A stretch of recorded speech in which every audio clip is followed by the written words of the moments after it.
Welcome forward into today's discussion about resilience and presence and you and I in these moments. This is your host, Ming, number 1 in your heart, 820 on the dial, as it before, not on the credit score, but 820 on the dial. Welcome to the Open Journal, your public ledger, your blockchain of resilience that cannot be duplicated or corrupted. All transactions that we're having on resilience are maintained in your open journal, in your public ledger, unlocked and accessible only to you and to those that you love. I bring this to you as a podcast that will change your life, or at least it will change your perspective of this present moment. Let's get into it today. Before we get into actually the topic today, I'm asking you to, some point in our discussions, get over to the website, 820podcast.com. Leave a comment, a suggestion, just some guidance. I'm not giving you anything you don't already know. I'm only sharing with you my perspectives on this thing called resilience that we all have and have it to share. I'm sharing mine with you. I only ask you to share yours with me. Today's topic is called No Rush. Now, I know given the busyness of our businesses today, we all have things to do. It seems like we're always behind something or late on something or getting somewhere, getting dressed, getting in the shower, getting that workout, putting that cake down, all those kind of things. But what about the laziness, the lethargy, the procrastination? I have all those traits, and I have, incorporated those easy habits and probably have fully embraced them for a long time. So while I frequently rail against the idea of this thing called expectation and that thing called tomorrow, at the same time, I do those things. I still have those habits. And actually, not doing is a better way to say that. I'm not doing things that counteract or replace those bad habits with my best habits. So what's the fine line or big boundary between rushing and not doing? Perhaps this is where I begin to get underneath my own personally challenging impatience issue. Mostly with myself, but also in traffic, in Costco, at the airport, in the parking garage, with traditions and with traditional management and leadership. My thing about impatience always is now underneath, it's right there on the surface, bubbling and boiling over.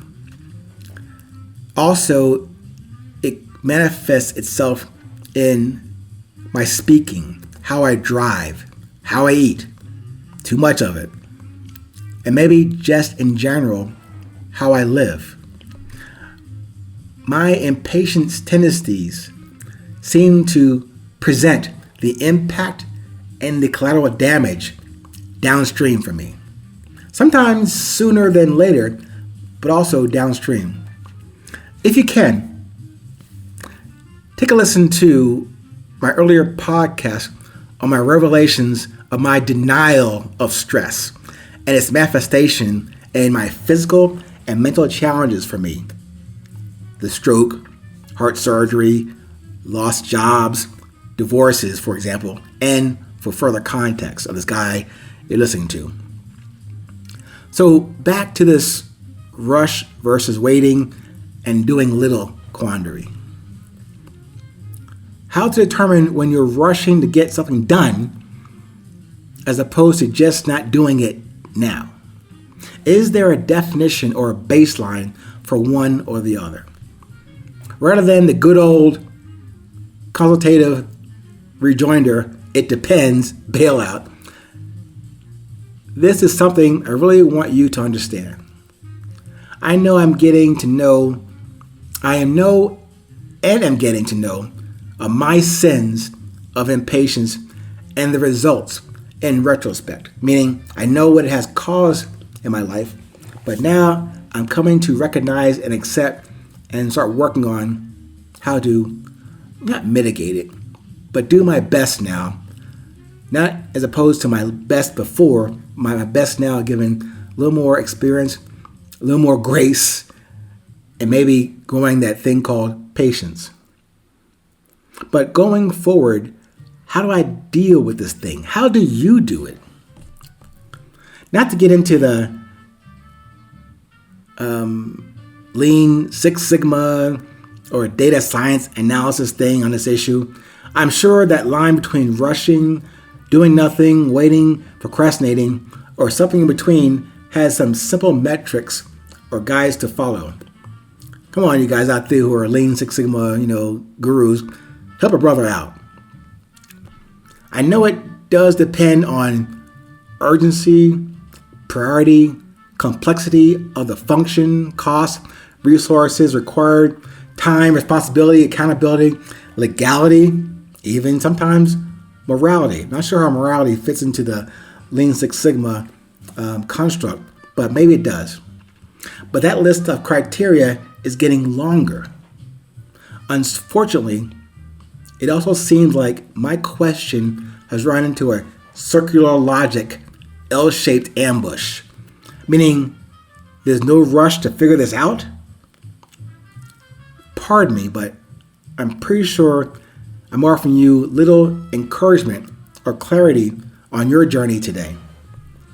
Even my standby go-to mantra from my African elder, Mr. Tamba, he told me, go, ask no question, and die.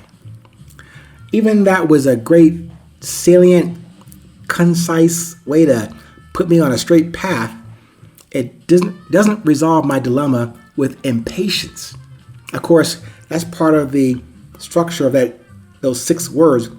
Do that. Take it in, digest it, eat it, chew it. Let it circulate in your body. Go forward. Ask no question. Every day and die. But maybe it does, in a way. Maybe it does help me. Hopefully it helps you as well. Instead of trying to answer that question between rush and patience, does live within the Tamba statement, those 6 words about patience and message and voice and hope and always forward. That's why I say to you to get out of your head first, reason and logic and rationale, and to defer to that centering, essential, and common power and force between us. That sound of your heart and the spark that continues to ignite it in every moment. Maybe that's the simple internal key and tone and rhythm that I need to reference when I face that question for myself. As I've said before, I cannot provide you with any answers to the questions that I raised in the book or in these past hundreds of podcasts. I do that with the caveat.